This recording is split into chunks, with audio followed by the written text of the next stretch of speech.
ఇది జరిగింది. జంతువులకు కలిసింది జగన్మోహన్ రెడ్డి కలిపాడు అని నేను ఎప్పుడు అనలేదని పవన్ కళ్యాణ్ అంటున్నారు కదా! ఆ, ఇప్పుడు పవన్ కళ్యాణ్ అని చెప్పి ఇప్పుడు చెప్తున్నారు కల్తీ జరిగింది జరగలేదా అని చెప్పేసి ఛార్జ్ షీట్లో క్లియర్గా ఇచ్చారు.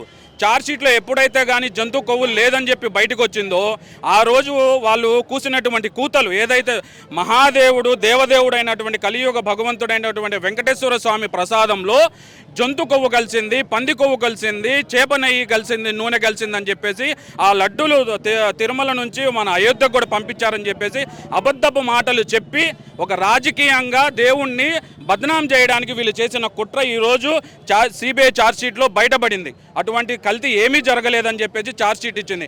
ఎమ్మటే వీళ్ళు ఇప్పుడు జనాల మధ్యలో చులకనైపోయారు.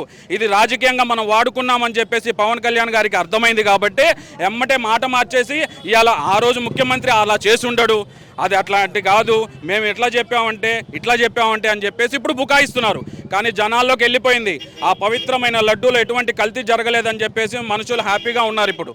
సో ఈ విషయాన్ని వాళ్ళు బుకాయించడానికి మాత్రమే చేస్తున్నారు. మీ చెవిలో చెప్పారా ఏంటా అని చంద్రబాబు గారు అంటున్నారు. అసలు లడ్డూలో జంతు కొవ్వులు కలిశాయని చెప్పి వీళ్ళ చెవులో ఎవరు చెప్పారు? 2022 నుంచి 24 మధ్యలో జరిగిన లడ్డు ఇప్పుడు వీళ్ళకి దొరికిందా? ఆ లడ్డు వీళ్ళ కోసం దాచిపెట్టారా? వీళ్ళ హయాంలో జరిగిన తప్పుల్ని జగన్మోహన్ రెడ్డి మీదకి రుద్దుతున్నారు. 2024 సెప్టెంబర్ అంటే వీళ్ళ పరిపాలన 100 రోజుల తర్వాత లడ్డూలో కల్తీ జరిగిందని చెప్తున్నారంటే ఇది ఎంత దుర్మార్గమైన పని. 2024 జూన్లో వీళ్ళ ప్రభుత్వం వచ్చింది. ఈ 100 రోజుల్లో కూడా జగన్మోహన్ రెడ్డి గారే కల్తీ చేయించారా? సో వీళ్ళ అసమర్థతని వీళ్ళని కప్పిపుచ్చుకోవడానికి జగన్మోహన్ రెడ్డి గారి మీద ఆయనని బదనాం చేయడానికి హిందువులకు దూరం చేయాలనే ఒక రాజకీయ కుట్ర మాత్రమే.